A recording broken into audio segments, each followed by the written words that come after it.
It's all about nature. People read about the reserve. They want to explore nature, so that's why they came out to see mountain fynbos. They want to explore the wilderness area in Kogelberg Nature Reserve.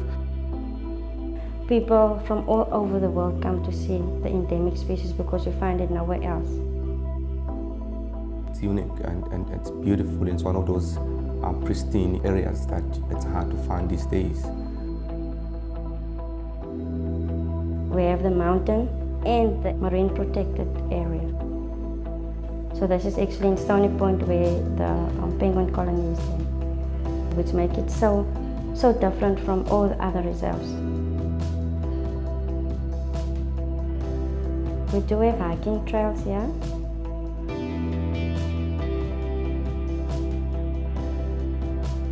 They can canoe on the river.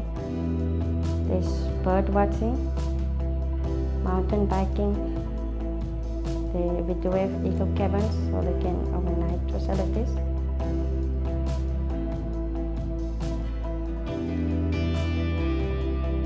Like it's something different from your daily life, your daily routine. You can find your inner peace here.